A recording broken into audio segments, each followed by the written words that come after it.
अच्छा यार, सबसे पहले तो ये डिजिटल अकेडमी है। तो ये आपका छोटा सा एक लोगो बना हुआ है, ठीक है। ये मतलब एक लोगो नहीं है, एक आइकन टाइप ही है, लेकिन एक छोटा सा लोगो इसी को चूज़ किया है। ऊपर इसके आइकन में भी यही आ रहा है। डिजिटल अकेडमी का रजिस्ट्रेशन पेज है ये। इसमें आप फेसबुक और गूगल के थ्रू भी लॉगिन करवा सकते हैं, जब ये आपकी मर्ज़ी, आप इसको ऐड करना चाहें या ना चाहें, ठीक है। उसके बाद अगर इसमें कोई फील्ड रखवाएँ तो बता दीजिएगा इसके बारे में, नहीं तो क्रिएट अकाउंट का पेज ही है सिर्फ, ठीक है। उसके बाद जो लॉगिन का पेज है वो आपका ये पेज होगा, ठीक है। इसमें भी अगर ऑप्शन है, अगर आप करवाना चाह रहे हैं फेसबुक से या गूगल से लॉगिन करवाना चाह रहे हैं तो इसमें ऑप्शन है। इसके अलावा साइन इन का ऑप्शन, साइन इन से ये होगा कि आपका एक तो स्टूडेंट पैनल होगा, एक आपका जो टीचर पैनल है या स्टाफ पैनल जो भी आपने रखा होगा वो होगा, और एक एडमिन पैनल होगा, ठीक है। तो ये सब कुछ लॉगिन की बेस पे होगा। मतलब अगर लॉगिन कर रहा है टीचर, तो टीचर को भी डैशबोर्ड तो सेम ही शो होगा, लेकिन उसकी जो कंट्रोलर है, जो उसको आपने असाइन किया होगा वो उसको शो होंगे, टीचर को उसको शो होंगे, स्टूडेंट्स को उसको शो होंगे, ठीक है। ये पीछे बैकएंड का सारा काम होगा। अभी इसमें ये सब के सब आ रहे हैं, ठीक है। सबसे पहले तो ये आपका प्रोफेसर्स जो हैं, इसमें प्रोफेसर्स आ रहे हैं, ठीक है। प्रोफेसर्स में ये है कि अच्छा, प्रोफेसर में ये है कि प्रोफेसर्स में आपका सबसे पहले ये तो लिस्ट व्यू में सारे प्रोफेसर आ रहे हैं आपके, ठीक है। उसके अलावा आपका add new professor, add new professor में आपकी ये बेसिक इन्फॉर्मेशन आप इसकी एंटर कर सकते हैं, ठीक है। Full name, first name, last name, date of birth, gender वगैरह सारा कुछ, डिपार्टमेंट, पोजीशन उसकी क्या है, फ़ोन नंबर, अगर उसकी कोई सीवी वगैरह है प्रोफेसर की तो सीवी आप इसकी यहाँ पे अपलोड कर सकते हैं, जो कि उसकी प्रोफाइल में शो होगी सीवी। मैसेज कुछ आपने एंटर करना है, ये आपके लिए ऑप्शनल है, ठीक है। उसके बाद अगर उसके आपने सोशल मीडिया के लिंक्स वगैरह रखने हैं अपने पास अकाउंट में, वो है, ठीक है। उसके बाद आपका यूज़र नेम और पासवर्ड, जो आपका यूज़र पासवर्ड और कंफर्म पासवर्ड, जो आपने उसको पासवर्ड असाइन करना है उसका ये होगा। ये एडमिन पैनल का मेरे ख्याल से फंक्शनलिटी होगी, ठीक है। एडमिन पैनल इसको करेगा। अच्छा, उसके अलावा ग्रिड व्यू में अगर आप इसको शो करवाना चाहते हैं, ग्रिड व्यू में आ जाएंगे ये। अगर आप टच ट्रेस्ट और लिस्ट व्यू में ये फ़र्क है कि अगर लिस्ट व्यू में आपके वो सारे प्रोफेसर शो होंगे जो आपके इस टाइम अवेलेबल हैं। अगर आप उनमें से कोई एक डिलीट कर देते हैं तो वो अगर मैं तो करता हूँ तो इसी तरह ही करता हूँ, अगर मैं कोई प्रोजेक्ट करूँ तो परमानेंट उसको डिलीट नहीं करता, मैं उसको ट्रेस्ट वाली फ़ाइल में ले आता हूँ कि वो यूज़र एक हिसाब से ब्लॉक हो जाएगा, ठीक है। तो ब्लॉक का मतलब है कि वो लॉग इन नहीं कर सकता, लेकिन हमारे पास उसका डाटा पड़ा हुआ है, ठीक है। तो परमानेंट डिलीट नहीं होता। तो अगर आप ये ऑप्शन रखना चाहेंगे तो ट्रेस्ट उसके लिए आपके लिए ज़रूरी होगा। ये लिस्ट व्यू में आपके सारे वो आ रहे हैं कि जो प्रोफेसर आपके हैं, ठीक है। उसको आप एडिट भी कर सकते हैं, प्रोफेसर्स की फ़ाइल्स जो भी डाटा आएगा उनका उसको आप एडिट कर सकते हैं। उसके अलावा ठीक है, व्यू करने के लिए आपके पास ये ऑप्शन है, प्रोफेसर की सारी फाइल्स वगैरह उसकी आ जाएंगी, जो आपकी सीवी उसकी अपलोड करेंगे वो सारी यहाँ पर उसकी आ जाएगी, ठीक है। तो ये सारा आपका हो गया प्रोफेसर। ऐड नहीं हो ग्रिड व्यू और ट्रेस्ट और ये सारा कुछ प्रोफेसर में, ठीक है। उसके बाद आपका आता है स्टूडेंट पैनल। स्टूडेंट पैनल में ये ऐड सेम, इसकी फील्ड थोड़ी सी अलग होंगी, first name, last name, roll number, email, जो भी आपने रजिस्ट्रेशन डेट उसकी एंटर करनी है, क्लास वगैरह जो सिलेक्ट करेंगे आप उसकी, gender, mobile number, parents name, कुछ भी है उसका जो बायोडाटा सारा कुछ, और उसकी कोई पिक्चर वगैरह आपने अपलोड करनी है, नहीं तो वो बाद में खुद भी अपनी पिक्चर चेंज कर सकता है। तो उसके बाद उसकी प्रोफाइल, ठीक है। ट्रेस्ट और लिस्ट व्यू में इसका वही कॉन्सेप्ट है कि आप इसको एडिट भी कर सकते हैं, ठीक है, जाके स्टूडेंट को। और उसके अलावा डिलीट की ऑप्शन है कि आप इसको डिलीट करें या ना करें। इसी तरह डिलीट की ऑप्शन उसमें भी है, प्रोफेसर में भी, कि आप उसको ट्रेस्ट करना चाहते हैं या नहीं करना चाहते। यहाँ से आप ट्रेस्ट करेंगे ना, जो लिस्ट व्यू में आ रहा है वो चला जाएगा ट्रेस्ट में। अगर आप इसको ट्रेस्ट से भी डिलीट कर देते हैं फिर ये परमानेंट डिलीट हो जाएगा, ठीक है। वरना ये सिर्फ एक हिसाब का ब्लॉग होगा अगर आप इसको यहाँ से करेंगे। तो उसके बाद आपका डिपार्टमेंट आ जाते हैं। डिपार्टमेंट आपने कहा नहीं था लेकिन फिर भी ऐड कर दिए, अगर आपने डिपार्टमेंट वगैरह की इन्फॉर्मेशन ऐड करनी है तो आप यहाँ से कर सकते हैं। कोर्सेज़ का भी आपकी कोई रिक्वायरमेंट नहीं थी लेकिन ऐड कर दी है इसको, कि कोर्स का name, head of course, started course की स्टार्ट डेट वगैरह सारा कुछ डिटेल उसकी, और वो सारी शो भी होंगी।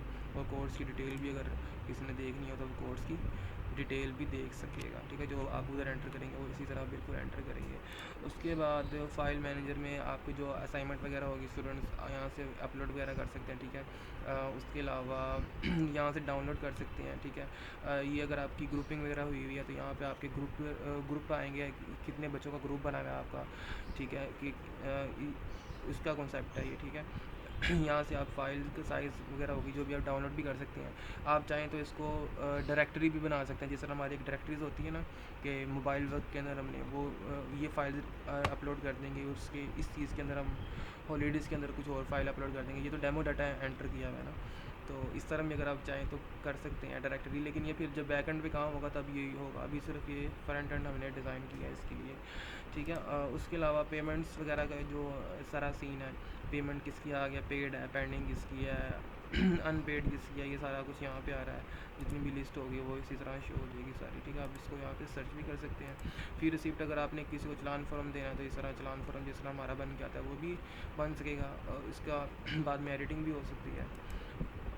ऐड फ़ी में ये होगा कि आपने अगर किसी फ़ी वगैरह वाउचर वगैरह नया बनाना है, मतलब कोई एप्लीकेशन आ जाती है ना कि आपको ने किसी का अलग से वाउचर बनाना होता है, तो आप यहाँ से ऐड वाउचर भी कर सकते हैं। टास्क बोर्ड में आपका होता है ये उसके असाइनमेंट वगैरह के लिए होता है, अपलोड करने के लिए कि आपकी असाइनमेंट कितनी प्रोग्रेस में है या किस तरह है। अगर आपने ऐड टास्क करना है, मतलब ये ना ये डिफरेंट होगा। अगर ऐड टास्क टीचर के पास चला जाएगा और टास्क लिस्ट वगैरह जो है स्टूडेंट्स के पास आ जाएगी, इस तरह का होता है। ये अटेंडेंस में सारी अटेंडेंस लिस्ट वगैरह आ रही होती है, और सेटिंग में हो रहा होता है आपकी सारी सेटिंग कंपनी की, मतलब आपने जो डिजिटल अकेडमी की हम बना रहे हैं सॉफ्टवेयर, उसमें आपको कंपनी नेम अगर आपने चेंज करना हो तो आपको कोडिंग में जाके ज़रूरत नहीं पड़ती। आप यहाँ से उसकी जो इन्फॉर्मेशन होती है वो आप चेंज कर सकते हैं।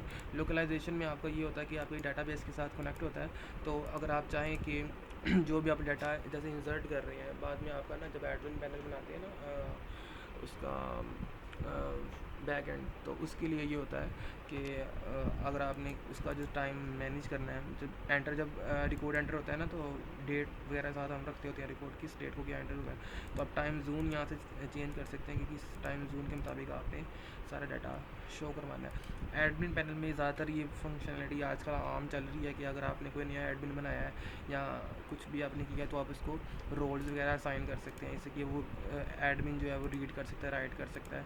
ये खैर बैकएंड का सारा काम है, लेकिन सारा इसका फ्रंट व्यू भी रेडी कर दिया है। चेंज पासवर्ड की लास्ट ये ऑप्शन है, और इसके अलावा जो डैशबोर्ड है हमारा,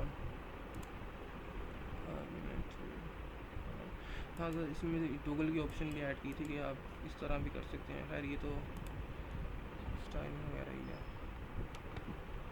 अच्छा, इसमें आपके दो डैशबोर्ड हैं, एक टीचर का डैशबोर्ड होगा और एक स्टूडेंट का डैशबोर्ड होगा। इसको अलग अलग कर दिया। वैसे एक डैशबोर्ड ये है जिस तरह हमारी अटेंडेंस आती है ना इसमें यूएमएस में, उसी तरह अटेंडेंस है, लेकिन इसका कॉन्सेप्ट अलग लिया है कि आप इसमें अटेंडेंस शो करवा सकते हैं पूरी की पूरी अटेंडेंस, और इसमें से प्रेजेंट अलग, लीव्स अलग, और जो भी आपका एब्सेंट है वो अलग कलर्स में शो होंगी। इस तरह लाइन बन के आएंगी, और इस तरह पूरी जो है इन्फॉर्मेशन वो आपको शो होगी। इस तरह भी कर सकते हैं इसको। या ये भी है एक कि अगर आपको चाहिए कि क्विक, मतलब किसी ने मेल सेंड करनी होती है ना एडमिन ने, तो ये एडमिन के लिए होता है एक, उसके डैशबोर्ड में ही लाजमी होता है कि आपने अगर ईमेल किसी को सेंड करनी है तो यहाँ पे उसकी ईमेल आ रही होती है, यहाँ पे सब्जेक्ट लिखा है, यहाँ पे ईमेल करके इसी से ईमेल सेंड कर सकते हैं आप सॉफ्टवेयर से अपने, आपको जीमेल पे जाने की ज़रूरत नहीं है। उसके अलावा ये यूनिवर्सिटी स्टेटस के लिए मशीन लर्निंग में कितने % वेटेज रहा है, या ये आपका अपना कॉन्सेप्ट है, इसको आप जिस मर्ज़ी के लिए यूज़ कर सकते हैं वैसे।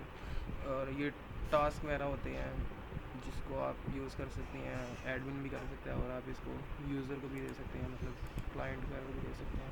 अपनी प्रोफाइल किसी ने एडिट करनी हो तो वो सिर्फ बेसिक इन्फॉर्मेशन होगी जो यहाँ से वो अपडेट कर सकता है अपनी प्रोफाइल को, ठीक है। सारा का सारा जो रोल नंबर है स्टूडेंट वो अपडेट नहीं कर सकता अपना, सिर्फ जो यूज़र नेम होता है वो, ईमेल एड्रेस, ये चीज़ें चेंज कर सकता है यूज़र, ठीक है। और इसके अलावा जो हमारा लॉग आउट पेज था सिर्फ एक प्रोफेसर, जी बिल्कुल यही रह गया बस, ठीक है। ये साइन आउट पेज और बाकी लॉगिन पेज, ठीक है। ये सारा आपका प्रोजेक्ट है, तो इसको देख के बताइए।